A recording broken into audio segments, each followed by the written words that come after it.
Welcome back to the Dawg Mentality, winning in business, sports, and life. I'm Jeffrey Wendel. There is a dangerous myth in the business world. It's the myth of the accidental empire. We love the stories of the visionary founder who sketched an idea on a napkin, launched it from a garage, and woke up a billionaire. It makes for a great movie, but it makes for terrible business strategy. Here is the reality, backed by the U.S. Bureau of Labor Statistics. 20% of businesses fail in their first year, 48% fail within 5 years, and over 65% fail within a decade. Why? Is it bad luck? A bad economy? No. The data shows that success is not an accident, and failure is rarely a surprise.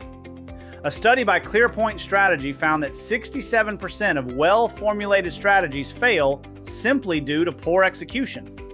On the flip side, organizations with a written strategic plan double their chances of success and grow 30% faster than those without one. Today, we are wrapping up part 2 of our series, The Dawg Mentality in Business, with a masterclass.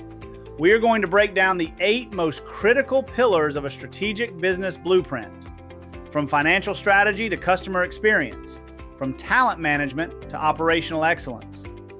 If you want to build a business that doesn't just survive, but scales, dominates its market, and maximizes its future valuation, you need a blueprint. Let's build yours right now.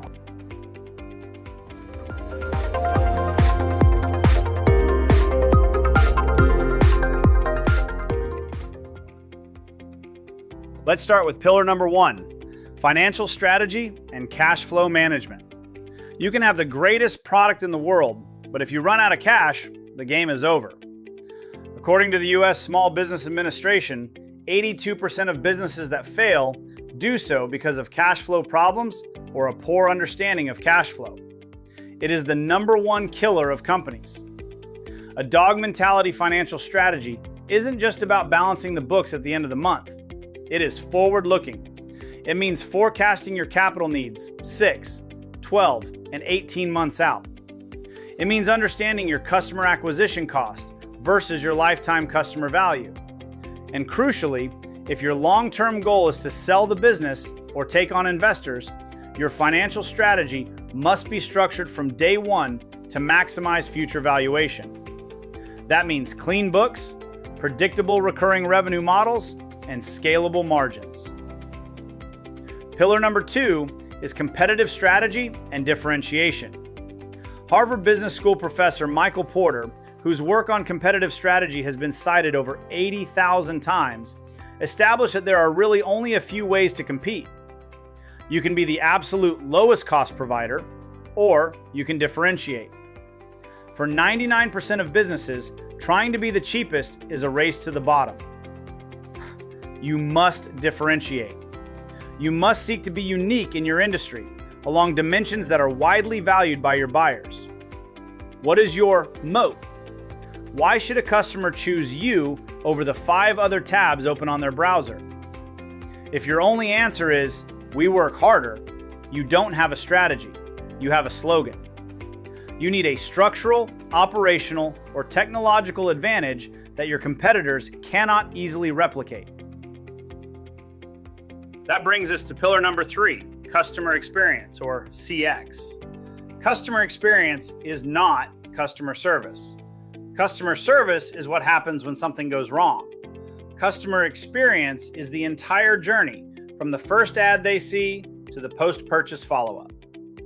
The financial impact of CX is staggering. Research by Bain & Company shows that companies that excel in customer experience grow revenues 4 to 8% above their market average. Furthermore, increasing your customer retention rate by just 5% can increase your profits by 25 to 95%. A strategic blueprint maps every single touch point. It removes friction. It anticipates needs. McKinsey found that hyper-personalized CX strategies can deliver up to 25% revenue growth while lowering customer acquisition costs by 50%.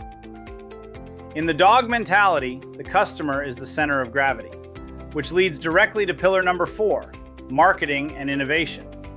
The legendary management consultant Peter Drucker famously said, "Because the purpose of business is to create a customer, the business enterprise has two, and only two, basic functions: marketing and innovation. Everything else is a cost." Your marketing strategy must be scalable and data-driven. It's not about throwing money at ads and hoping something sticks. A forward-looking strategy includes a clear plan for retaining and utilizing user data. First-party data is the gold of the modern economy. How are you capturing emails? How are you tracking user behavior on your site? How are you building audiences for future social media campaigns? If you aren't building a data asset today, your marketing will be twice as expensive tomorrow. Pillar number 5 is talent management and employee engagement. You cannot execute a world-class strategy with a disengaged team. Gallup recently released the 11th edition of their Q12 meta-analysis, the largest study of employee engagement in the world, covering over 3.3 million workers across 100,000 teams. The results are definitive. When comparing the top quartile of engaged teams to the bottom quartile, the highly engaged teams achieved 23% higher profitability, 18% higher sales productivity, and 10% higher customer loyalty. They also experienced up to 51% less turnover and 63% fewer safety incidents. Engagement is not a nice to have, it is a massive financial lever. Your blueprint must include clear strategies for recruiting top talent, onboarding them effectively, and keeping them engaged through the coaching leadership we discussed in episode 7. Pillar number 6 is operational excellence. This is where the vision meets the pavement. The gold standard for operational excellence is the Toyota production system. Toyota grew from a small Japanese loom company into the world's largest automaker, based on a philosophy of completely eliminating waste in pursuit of the most efficient methods. They built their system on continuous improvement, or Kaizen. Operational excellence means documenting your standard operating procedures.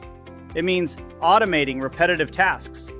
It means creating systems that allow average people to achieve exceptional results consistently.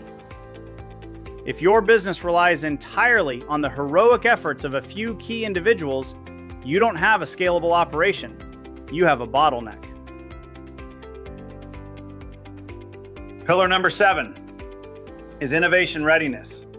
We mentioned Drucker, pairing marketing with innovation.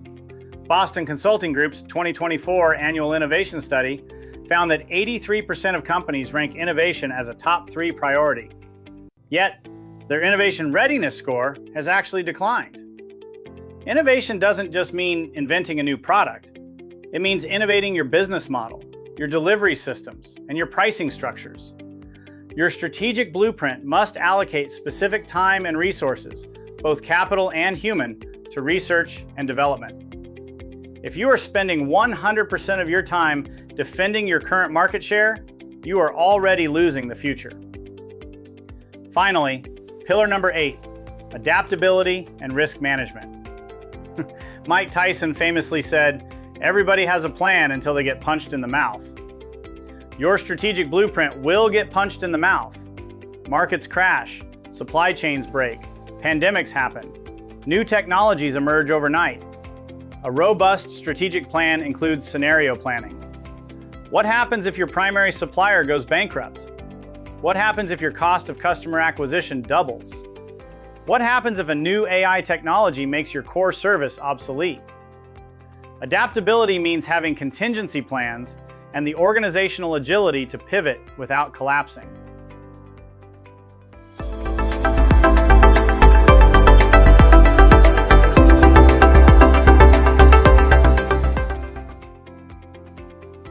Financial strategy, competitive differentiation, customer experience, marketing, talent management, operational excellence, innovation, adaptability.